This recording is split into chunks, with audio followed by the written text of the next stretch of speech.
30 million years ago, a monster roamed the landscape. Well, we're talking about one of the most ferocious animals that probably ever walked the earth. This was the biggest beast to live in North America since the dinosaurs. Look at the size of that skull. Look at all those teeth in there. There is no animal like this anywhere. See, if this thing's biting over the front. But this creature's true character has baffled the world's best paleontologists. It might look like a pig, but it's more vicious than a grizzly bear. One thing is for sure, this beast was so frightening, some call it the pig from hell.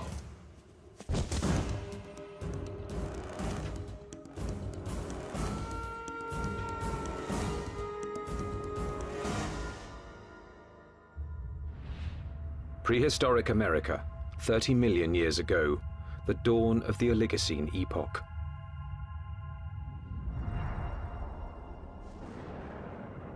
The Earth was cooling, and as temperatures dropped, the landscape began to change. In what would someday be Nebraska, Wyoming, and South Dakota, tropical forests gave way to a radically different environment. As forests disappeared, animals had to adapt to a dangerous new world of wide open spaces with nowhere to hide. A world where there was only one way to survive: run for your life. Camels become adapted for open country, horses become adapted for open country, and you have to be able to escape your predators by being fast runners. As prey animals became harder to catch, predators also had to change. In this arms race, it took speed and jaw power to stave off starvation. There were nimravids, cat-like creatures with saber teeth, which could kill with one quick bite. And the fearsome hyenodon with its lethal jaws.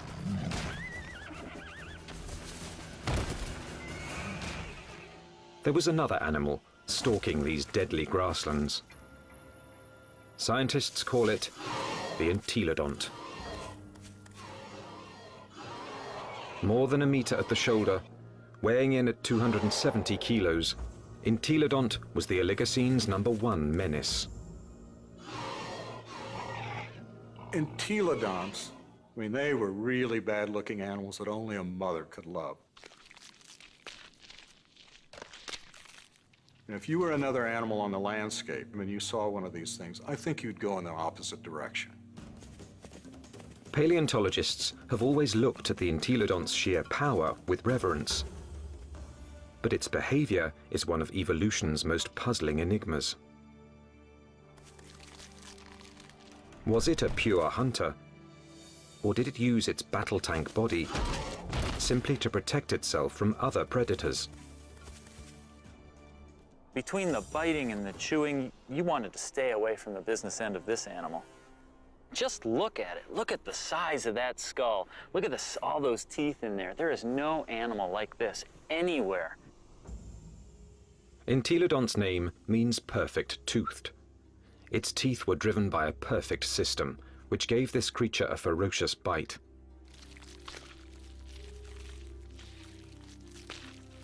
Its jaw power came from two massive cheekbones that leveraged the muscles and supercharged them, driving the deadliest jaws of its time. Jaws that could open 90 degrees and could clamp down harder than a hippo's or a crocodile's. This beast was bioengineered to bite. But what it was eating and why remains a mystery. Entelodonts have no modern relatives, no modern close relatives. So it makes it a challenge for a paleontologist to figure out how they made their living. What would an animal with such an enormous flange on its face, such enormous teeth, be eating? What was it doing? Entelodont fossils first caught the attention of scientists in the 1850s. They decided it was a bear-like creature. But then grooves in the teeth suggested that entelodonts were digging for plant roots, meaning that they literally ate like pigs. Today, scientific analysis has confirmed that the entelodont's closest living relative is the pig. But while this creature has some pig-like features, scientists have struggled to place it in any one category. In many ways, they're analogous to pigs, but they're also analogous to bears. They're also analogous to hyenas. Nobody's thought about these animals before. And there's no animal alive today that is a direct comparison to entelodonts. The lifestyle of entelodonts has provided paleontologists with difficult questions. A new generation of scientists is looking at the entelodont to determine why this plant-eating animal had teeth like a carnivore. Entelodont jaws held 4 different kinds of teeth: canines, incisors, premolars, and molars at the back. The back molars were ideal for grinding vegetation, but it's hard to imagine that the entelodonts would have needed such lethal canines and incisors just to grab plants. Then, in 1993, a discovery suggested that entelodonts were chewing on much more than plant roots. We've got a set of vertebrae here. You can see the neural spines are evident. For over 15 years, this quarry site in the Badlands of South Dakota provided paleontologists with a multitude of fossils from the animals that shared entelodont's world. There it is. First time out in 33 million years, huh?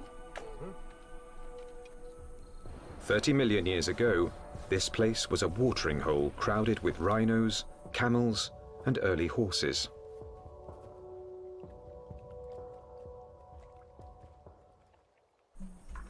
Well, we have some articulated ribs. Scientists also found one of the largest collections of entelodont bones in the history of North America.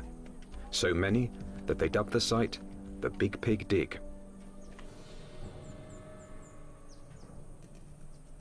Fossil hunters also found the prehistoric equivalent of fingerprints. Entelodont teeth marks all over the bones of the biggest and fastest animals of its time. These represent bite scars along the dorsal margin of this rhinoceros skull. Well, what could make these marks? If we take an entelodont skull, we see that the premolars are widely spaced apart. So when we lay that over the top here, lo and behold, they're matching up quite well, suggesting that this animal is at least a likely candidate for biting through the top of the skull of this rhinoceros. The dig presented key evidence that entelodonts didn't just eat plants, suggesting that they were less like modern pigs and more like fearsome prehistoric predators.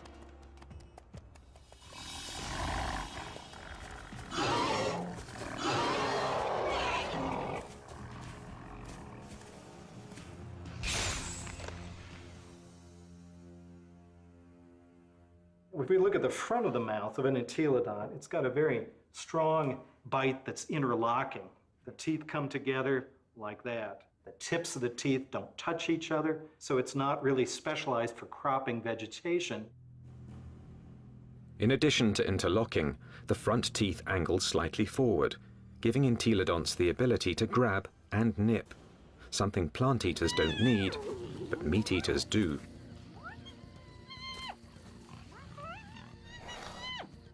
The incisors and the canines have been perfectly capable of tearing a bite out of a carcass. But dentition isn't the only reason paleontologists believe the entelodont was a dedicated carnivore. Under Wyoming's rugged terrain, scientists are finding more and more bones bearing the signature of entelodont's powerful jaws.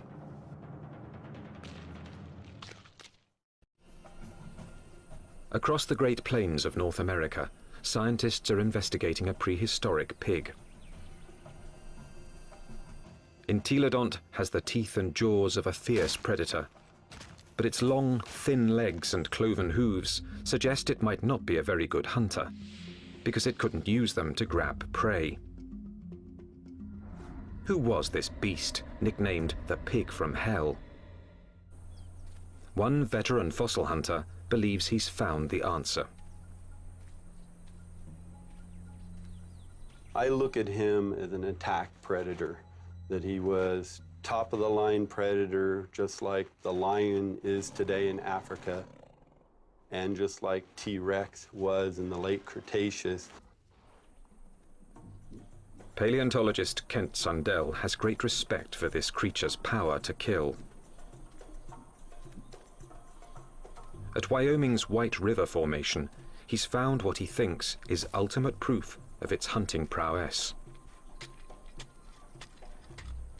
25 million years ago, this was a flat plain near a river where horses, camels, and rhinos gathered to drink.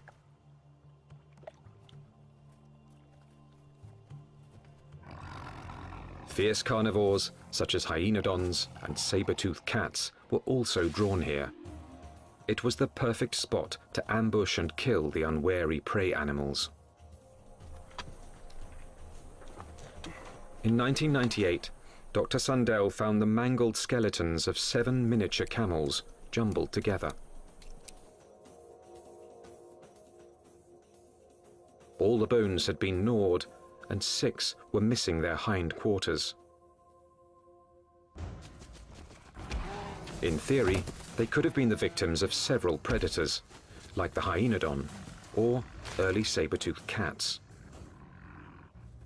But when Dr. Sundell matched up the teeth from White River's meat-eaters with the bite marks on the camel's bones, only one fitted.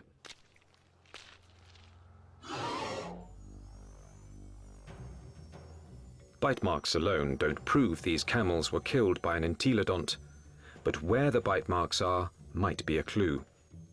On the camels, I showed they were bitten in the back of the skull and at the top of the neck. He gets next to that prey and he tries to get a puncture wound through the cranium. Dr. Sundell believes this is the mark of a true predator, which kills before it eats. And hundreds of miles away, in Ohio, there's more evidence that entelodonts could have hunted. Evidence from a scientific journey no one's ever taken before. Inside an entelodont's 30-million-year-old head.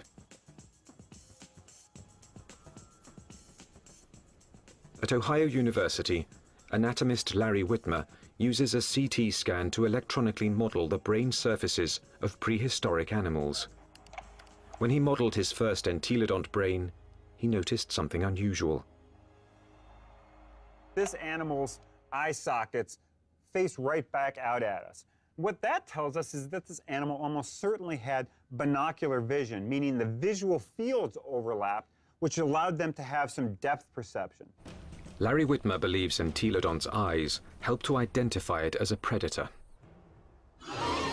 There's a decent chance that this animal has binocular vision as a predatory adaptation, to actually spot prey and actually judge their distances, which you might actually expect an ambush predator to have. So it could actually jump at the right speed and the right distance in order to capture its prey.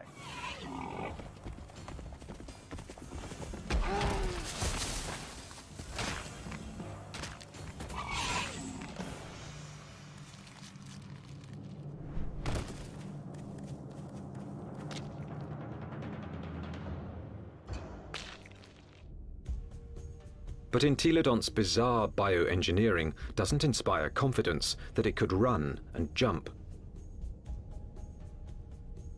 Its body bones are light compared with its massive skull. But in fact, entelodonts easily carried their enormous heads, without tipping over, using powerful packs of muscle bulging from the top of the spine to the legs, and from the back of the head to the tail.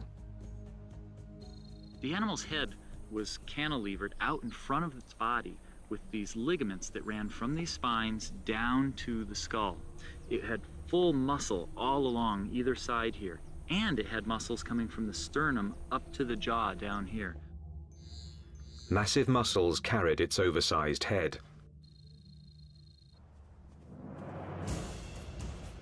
But to bring down a camel, it would also have to run fast. And that's when the entelodont's agile, lightweight body may have paid off. There's just one problem. When a predator catches its prey, it relies on its claws to grab it and bring it down.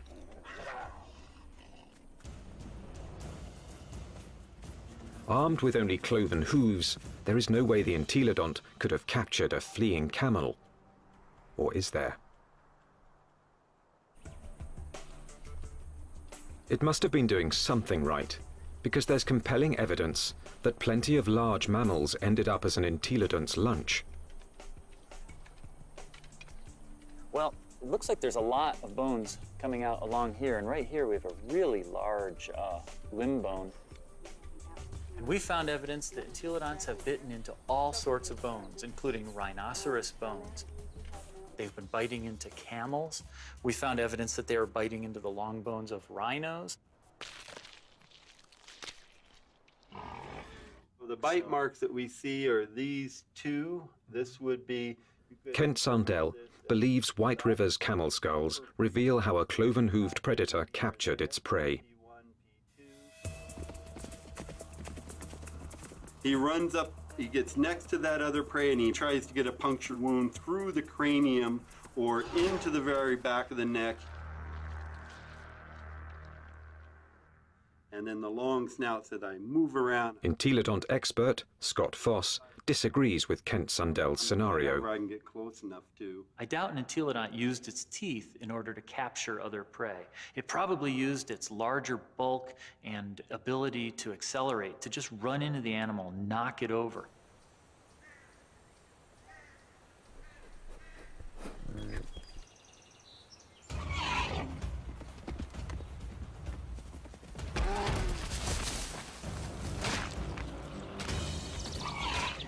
Once I had that animal knocked over, then the teeth can go into business, then the jaw goes into business, and it could crush whatever it went into. And it probably bit the animal right there in the head. Entelodont had all the tools necessary to kill prey animals. But there is more to the job of hunting than just the kill.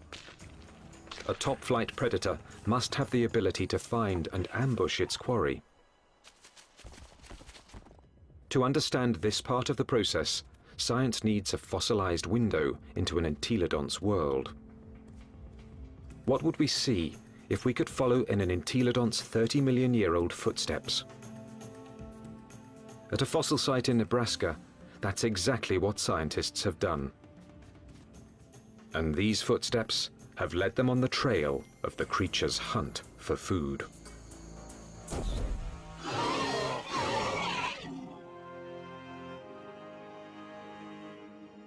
Northwest Nebraska, home to Toadstool Geologic Park, one of America's more remote tourist destinations, and a treasure trove for anyone fascinated by life's ancient past.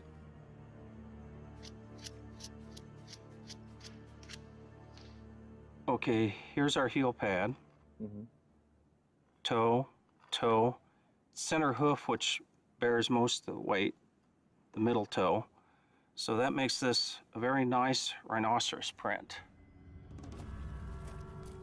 30 million years ago, these solid rocks were muddy stream banks, where migrating animals left their footprints, still preserved in Toadstool's rocks. Well, once we get it clean, it's a very nice rhino. Weigh in anywhere around 500, 600, 700 pounds.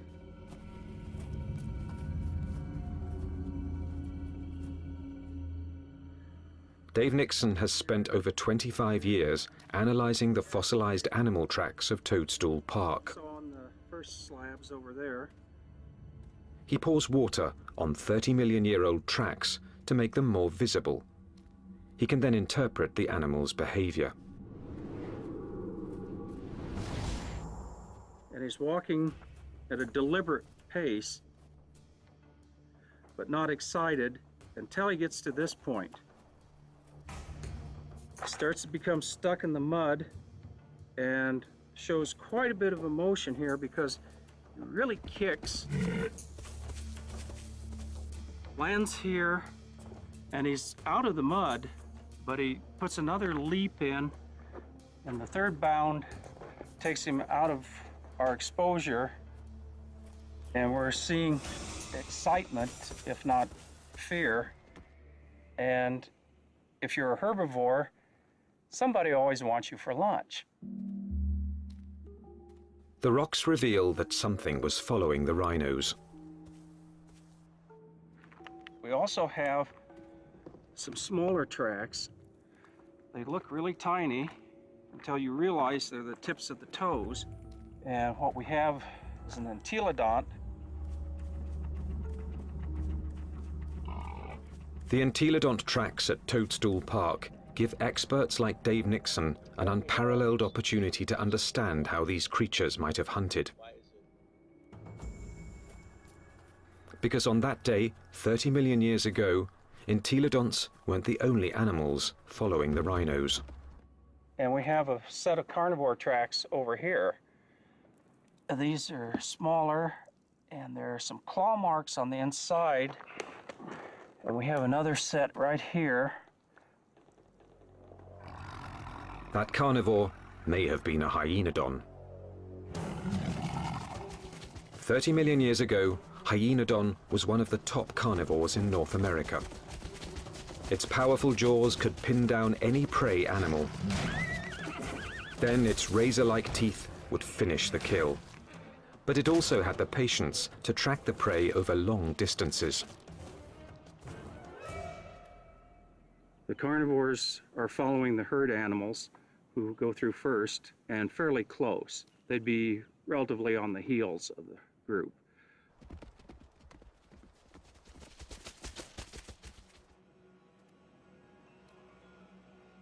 Mysteriously, the tracks also reveal that the entelodonts were letting the competition get closer to the prey. They're following the main herd, but they're not as close in time. Why would a hungry entelodont on the trail of a meal allow another predator to rush in for the kill? The answer may lie in the most puzzling evidence of all. What's interesting, the rhinos are going that way, and the entelodonts are running at about a 45-degree angle to the rhino trail. Zigzagging seems a strange path to take if the hyenodon was closing in on the prey. But some experts believe entelodonts might have had a very good reason to zigzag. A reason revealed by a CAT scan. When anatomist Larry Whitmer modeled the surface of an entelodont's brain, one exceptionally large nerve cluster got his attention. The size of these things right here, and what these are nerves that are actually bringing sensory information in from the snout. This was no bloodhound, but it still had a very respectable sense of smell, and this smelling apparatus here certainly would have been well adapted to pick up the smell of a carcass. And that could explain why the Toadstool Park entelodont zigzagged while following the rhinos and hyenodon. Zigzagging could have helped its nose track the smell of a kill. It's searching. If, say, something's here or here, as you go around it, as the wind brought the scent to you, you'd be able to basically triangulate in on it and go find it. So if the wind's from this direction and you're upwind, you'd miss it, but as you came this way, you'd be downwind and catch it, and you could double back.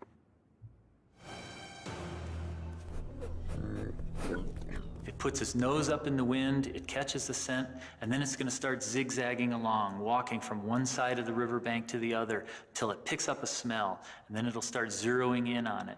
And by moving from side to side, it's able to pick up changes in that smell and zero in which direction it wants to go. How do we know this behavior? Because animals with good smell do that today. Modern predator behavior could provide crucial clues as to how the entelodont lived. There's no doubt that this 30-million-year-old battle tank was built to kill, but it may have let others do the killing and then moved in to take possession. One of the strategies we often see that takes place is where one animal will chase another one off of a carcass. We see this at Yellowstone National Park, where wolves will bring down an elk and a grizzly bear will chase off the wolves because it's bigger, it's nastier. This might have happened to the hyenodon at Toadstool Park.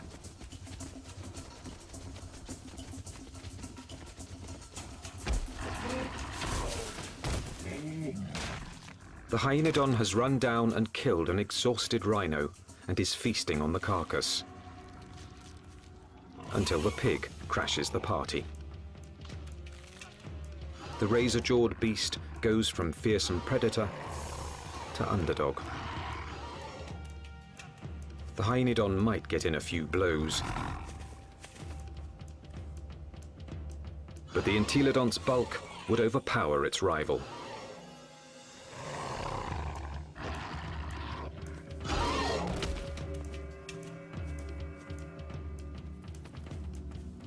Entelodont had the tools to take any carcass it wanted.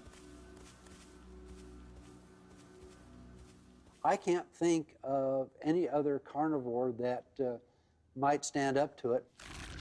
Some experts argue that this is the true secret of the creature's success. An entelodont could hunt, but it didn't need to be a full-time predator. Instead, it let true predators do the hunting and killing, and then stole the fruits of their labor. Stealing food from a hyenodont, even if it meant getting into a battle with a hyenodont, would probably take a lot less energy than having to hunt for food and kill food on its own. If scavenging was its lifestyle, the entelodont's complex bioengineering doesn't look so strange. Entelodont had the eyes of a hunter, the nose of a scavenger, the front teeth of a meat-eating carnivore, and the back teeth of a plant-eating herbivore. It may have evolved from a plant-eater into an omnivore, a creature that could eat whatever was available in a radically changing world. And so in reality, what this animal ate was anything it wanted. That's part of the reason why these animals were as successful as they were for as long as they were on the planet. The entelodont's success was about to be tested by an ever-evolving planet. The Earth was growing cooler, and the landscape was changing. Some of the entelodont's fiercest rivals would not survive, but the pig from hell was about to show it could withstand the test of evolution by getting bigger.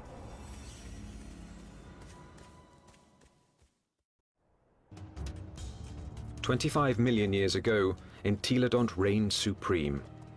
It roamed the North American Badlands, eating everything, fearing nothing, taking any food it wanted."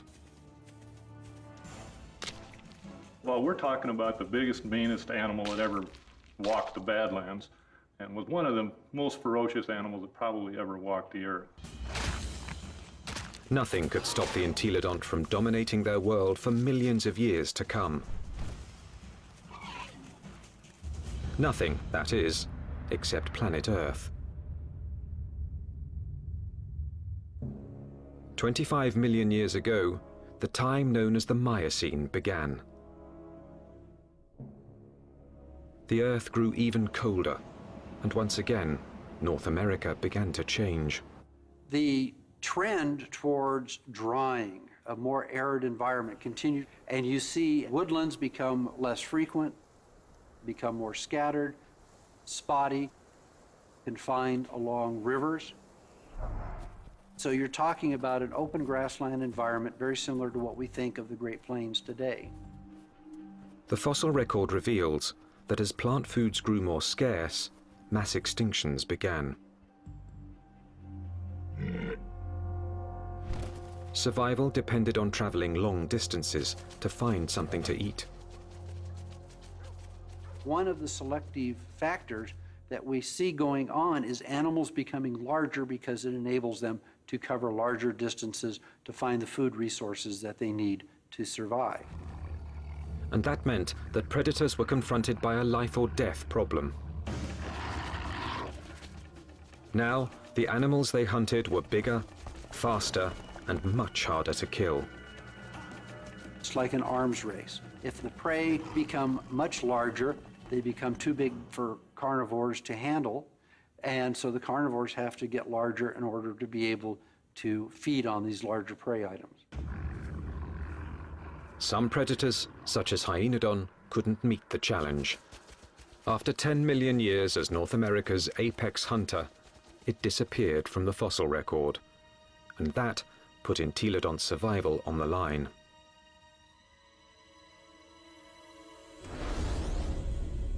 When the predator is gone, the scavenger is now in danger. The scavenger now needs to adjust its lifestyle. And if the scavenger isn't very flexible, it's going to have a difficult time.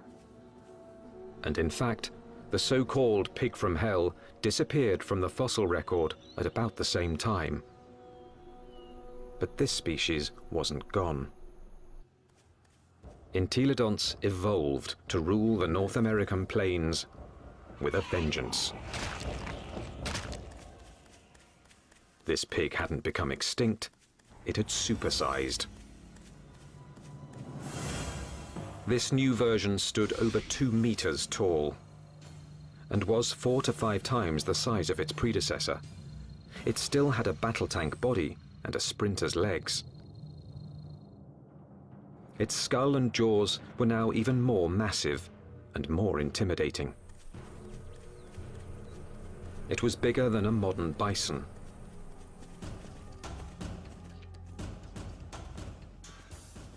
The experts call it Dinohyus, a name meaning terrible hog. Terrible enough to earn a nickname of its own, the Terminator pig. Dinohyus. This is the monster of monsters. This is the beast of beasts. The skull alone is almost 1 meter long. This thing could bite through anything. The canines are this big around. They're just an enormous animal. And what is it doing? The answer lies at Agate Springs, Nebraska, one of the few places in North America where Dinohyus fossils are found. 24 million years ago, this place was a watering hole, an oasis in the arid sea of grass.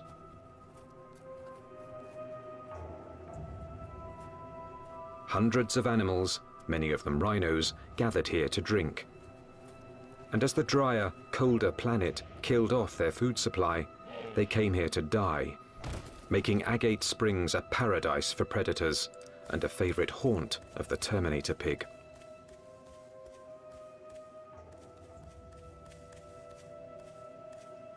This thing was eating the big animals. We think that this guy was specializing on the large rhinos that lived at the time, on the calicotheres that lived here at Agate Springs. This is a limb bone from a calicothere, and in it we have a bunch of bite marks made by either a predator or a scavenger.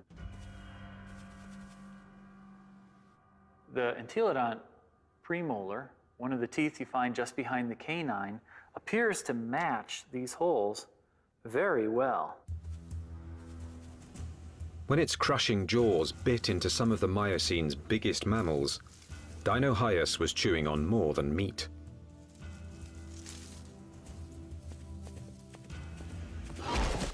But the important part of this bone is this end here, where it's been broken off. The animal bit through the bone, sheared it off, and then had access to the nutritious marrow that was inside. Bone marrow is one of the most nutritious foods an animal can eat. And in times of mass extinction, it would have been a prime source of nutrition. As the Miocene climate change killed off thousands, a diet from scavenged bone marrow may have allowed the Terminator pig to thrive. The long bones contain marrow, which is good for several years after an animal dies, so think of it as canned fat that would be available during a drought. So the pigs could still find food after a massive die-off, even if they're looking at mostly skeletons. The Terminator pig was the pinnacle of entelodonts evolution. This beast had supersized to survive the Miocene's challenge. And it very nearly succeeded, but not quite. Because in this new world, survival would ultimately depend on a skill set even the Terminator pig didn't possess. 20 million years ago, a new monster predator arrived in North America. The bear dog.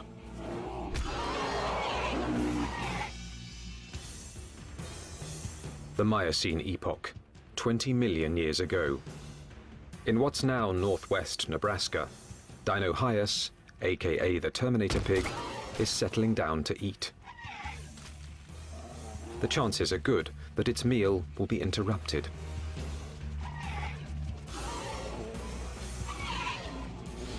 With its huge size, it could handle just about any threat to its dinner. Except a threat it had never seen before: the bear dog. A recent arrival from Asia, this savage, bone-crushing beast wouldn't back down from any fight.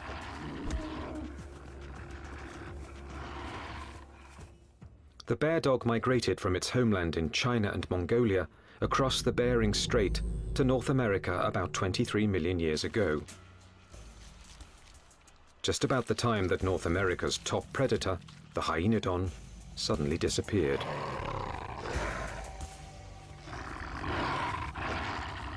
Scientists suspect that it wasn't a coincidence.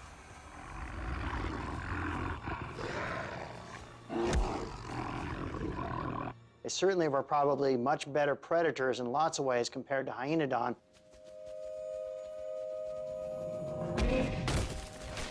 And so it's a reasonable expectation that they probably drove the last of hyenodon to extinction in North America. With hyenodons gone from North America, the bear dogs faced off with their only remaining competition, the Terminator pig. Dinohyus relied on its massive size and killing jaws, two advantages its ancestors had once deployed against hyenodon.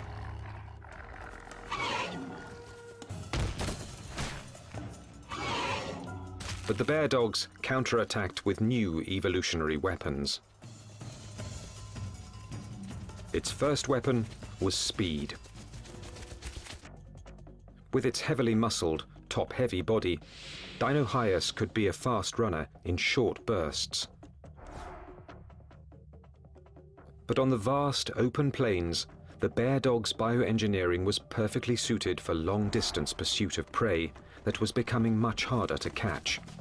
When you look at the skeleton of this animal, it's a much more sophisticated, much faster running animal.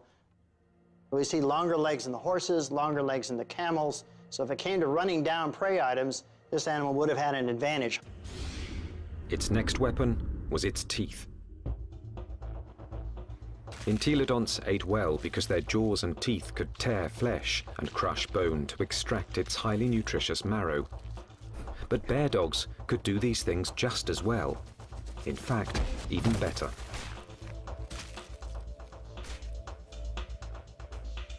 It's a great animal at biting bone, eating bone, crushing it. And it also has a set of teeth that are sharper than any entelodonts. Entelodonts, for example, wear the tips of their huge canines off, and they're not actually very good for puncturing, probably because they spent so much time crushing bone with them. This animal never does that. Its canine teeth are always much sharper. It also has better slashing teeth in its jaw than any entelodont had. So in many ways, it did a better job what entelodonts had done than entelodonts ever did. The bear dogs could outrun and outbite the Terminator pig. And they had a third weapon the entelodont never possessed. The deadliest power ever to evolve on Earth. Bear dogs actually had much more advanced brains. Brains that were much more like what we see with modern animals. So where these entelodonts had relatively archaic, simple, smooth brains, these bear dogs actually had a much more expanded neocortex that was more highly folded. These were more sophisticated animals. Instead of developing brain power, entelodonts had responded to the Miocene challenge by supersizing into Dinohyus. For almost 20 million years, they had ruled their world by brute force.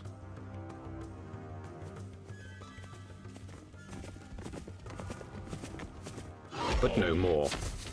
From now on, brains, not brawn, would decide who won and who lost nature's battle to survive. The mammalian world was fully caught up in this neural arms race. That arms race was starting to take place, and these entelodonts apparently were taking part in that. That may have actually put these animals at something of a disadvantage.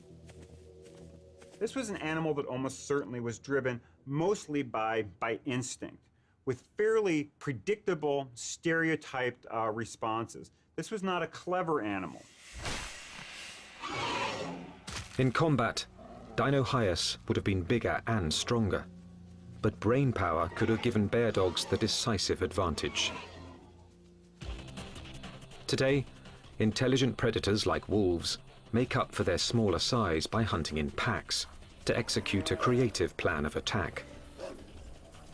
Bear dogs might have followed the same strategy against Dinohyus. It's very difficult for Dinohyus to compete with the bear dogs. With a pack of bear dogs, even a large Dinohyus would have a difficult time chasing them away from a kill. These smaller, less powerful, but more clever animals potentially were able to actually steal kills away from Dinohyus. That they actually could have used different kinds of techniques. Fooling Dinohyus, being able to lead it away, or to actually even take on Dinohyus itself in actual combat.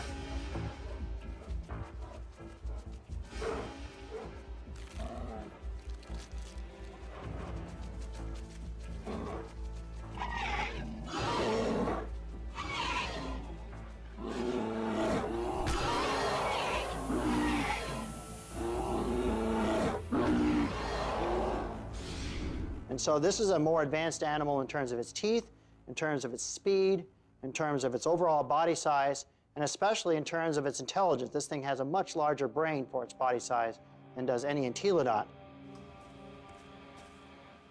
This animal had entelodonts beat in almost every way you can think of. Within a few million years, after bear dogs arrived in North America, they had squeezed Dinohyus out. Its favorite food, the calicothea, was also extinct.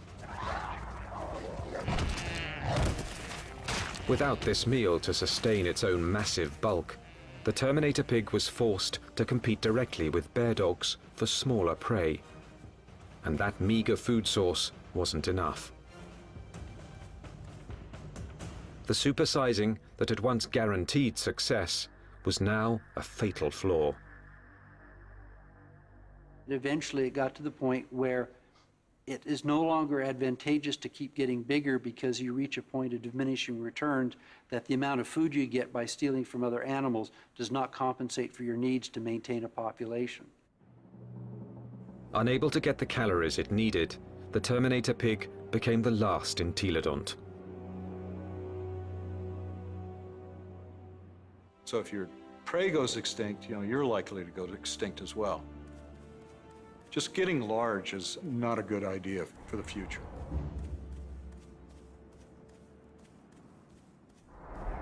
Despite its rapid demise, entelodont was an evolutionary success. It dominated its environment for nearly 20 million years. It had the ability and intelligence to either hunt, scavenge, or forage, allowing it to survive on any available food source. This behavior is now the norm for more modern omnivores, like bears and humans. And some think a bit of entelodont's predatory instinct still lives on. When I was a kid growing up on a farm, I was always told, don't fall down the pig pen, they'll eat you.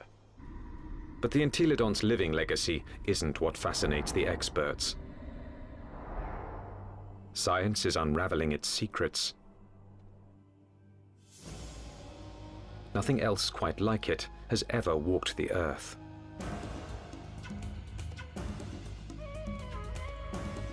All we know is that this strangest of creatures, this toothy beast with an appetite for destruction, dominated its brutal, dangerous world for tens of millions of years.